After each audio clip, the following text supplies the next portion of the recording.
कुछ रास्ता लिख देगा, कुछ मैं लिख दूंगा, तुम लिखते जाओ मुश्किल, मैं मंजिल लिख दूंगा। आंखों में समंदर, दिलों में आग लिख दूंगा, तुम तूफान लेकर आना, मैं चिराग रख दूंगा। मेरे पर काट कर तुम्हें कोई फायदा नहीं होगा, मैं जमीन पर बैठा तो आसमान लिख दूंगा।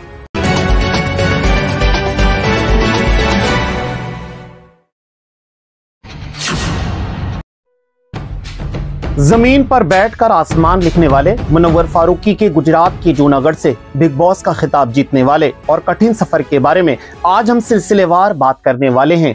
गुजरात के जूनागढ़ में पैदा हुए मुनव्वर फारूकी जो 16 साल की उम्र में ही अपनी अम्मी जान को खो देते हैं और फिर वालिद के बीमार पड़ने की वजह से छोटी उम्र में ही फैमिली की जिम्मेदारी उनके ऊपर आ जाती है। उनके लिए बिग बॉस का सफर बिल्कुल भी आसान नहीं था, लेकिन उन्होंने अपने इस काम को पूरी शिद्दत के साथ अंजाम दिया। आज वो देश के बड़े पॉपुलर सेलिब्रिटी बन चुके हैं। कुछ रास्ता लिख देगा, कुछ मैं लिख दूंगा, तुम लिखते जाओ मुश्किल, मैं मंजिल लिख दूंगा। आंखों में समंदर, दिलों में आग लिख दूंगा, तुम तूफान लेकर आना, मैं चिराग रख दूंगा। मेरे पर काट कर तुम्हें कोई फायदा नहीं होगा, मैं जमीन पर बैठा तो आसमान लिख दूंगा।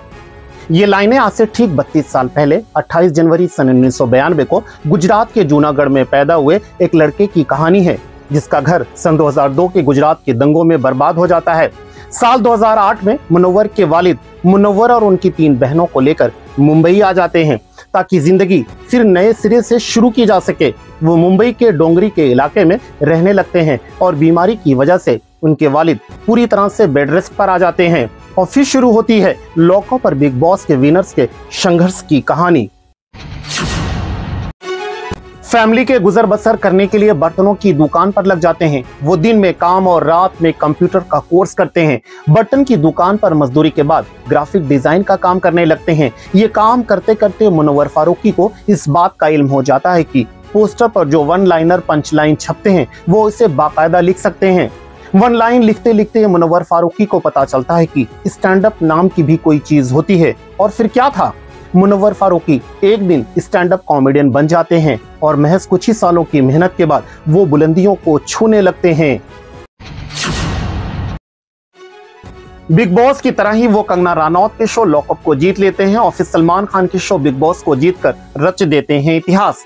मामला यहीं खत्म नहीं होता है। बुलंदियों को छूने वाले मुनव्वर फारूकी को कांटों का सफर तय करना होता है।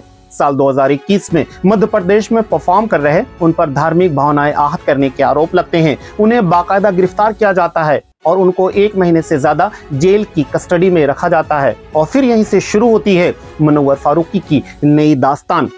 जेल से आने के बाद मुनव्वर फारूकी फिर सुर्खियों में आ जाते हैं और साल 2022 में कंगना रनौत के रियलिटी शो लॉकअप को जीतकर फिर सुर्खियां बटोर लेते हैं। उसके बाद सलमान खान के शो बिग बॉस को जीतकर फैंस के दिलों पर राज करने लगते हैं। अब कहा जा रहा है मुनव्वर फारूकी रोहित शेट्टी के शो खतरों के खिलाड़ी में भी नजर आने वाले हैं। दरअसल मुनव्वर फारूकी शादीशुदा हैं, लेकिन उनका डिवोर्स हो चुका है। उनका एक बेटा भी है जो उनके साथ ही रहता है। फिलहाल इस खबर को लेकर आपकी क्या है राय? मुझे साकिब ज़करिया को दीजिए इजाजत और रखिए अपना ख्याल।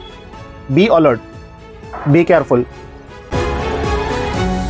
हे everyone, my name is Payal Tomar और आप देख रहे हैं न्यूज़ वुड खबर भरोसे की चैनल पर। मुझे आप जल्दी से जाइए, चैनल को सब्सक्राइब कीजिए, लाइक करें, कमेंट करें और ज़्यादा से ज़्यादा शेयर करें।